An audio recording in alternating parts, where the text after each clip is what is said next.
పార్వతీపురం మన్యం జిల్లా గుమ్మడ గ్రామం వద్ద గొయ్యిలో పెద్ద లారీ దిగిపోవడంతో భారీగా ట్రాఫిక్ జామ్ అయింది. 9 గంటల 45 నిమిషాలకు రాయగడ వెళ్తున్న లారీ గుమ్మడ గ్రామం వద్ద గొయ్యిలో దిగిపోవడంతో అటు ఒరిస్సా వెళ్తున్న వాహనాలు ఇటు ఆంధ్రాకు వస్తున్న వాహనాల రాకపోకలు నిలిచిపోవడంతో భారీగా ట్రాఫిక్ జామ్ ఏర్పడింది. కొమరాడ పోలీస్ సిబ్బంది వచ్చి లారీని బయటకు తీసే ప్రయత్నం చేస్తున్నారు. వర్షాలు పడ్డ ప్రతిసారి ఇదే పరిస్థితి అని ఇప్పటికైనా రోడ్లు భవనాల శాఖ అధికారులు స్పందించాలి అని కోరుకుంటున్నారు వాహనదారులు. ప్రభుత్వానికి ప్రతిపాదన పెట్టిన ₹1 కోటి విడుదల చేసి పార్వతీపురం నుండి కోనేరు మీదుగా 3 రాష్ట్రాలకు వెళ్లే రహదారి మార్గంలో గోతులను కప్పి అటు వాహనదారులు ఇటు ప్రయాణికుల ప్రాణాలు కాపాడాలి అని వారు వేడుకుంటున్నారు. తమ సమస్యలు పరిష్కరించకపోతే గతంలో చెప్పిన మాదిరిగా ఈ నెల 10వ తేదీన అటు ఒరిస్సా ఇటు ఆంధ్ర సరిహద్దు కోనేరు గ్రామం వద్ద భారీగా బంద్ నిర్వహిస్తామని హెచ్చరించారు రాయగడ లారీ అసోసియేషన్ మరియు సిపిఎం పార్టీ నాయకులు.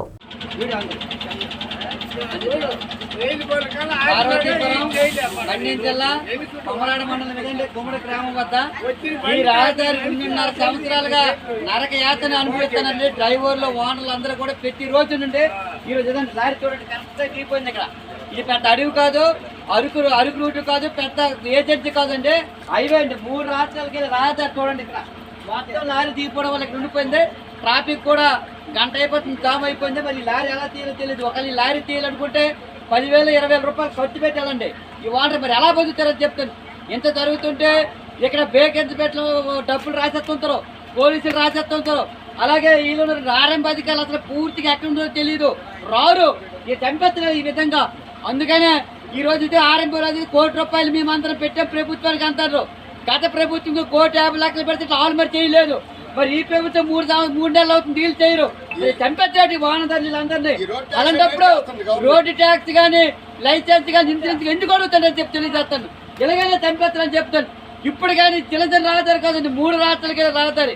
పార్వతీపురం నుండి కొమరాడు నుండి 3 రాష్ట్రాలకి రహదారి. ఇంత పరిస్థితి ఉందండి. అడుగడుగుకి ఇబ్బంది, గంటకి ట్రాఫిక్ అయ్యే పరిస్థితి ఉంది. ఇప్పటికైనా ఈ ఆర్ఎంపీ అధికారులు ₹1 కోటి ఈ గుమ్మిలు కప్పని పెట్టి ₹1 విడుదల చేసి ఈ పార్వతీపురం నుండి ఈ కోనేరు వరకు 3 రాష్ట్రాలకి రహదారి మార్గంలో గోతులు కప్పి ఈ వాహనదారులు ఈ ప్రయాణికుల ప్రాణాలు కాపాడాలని చెప్పి కోరుతున్నాం.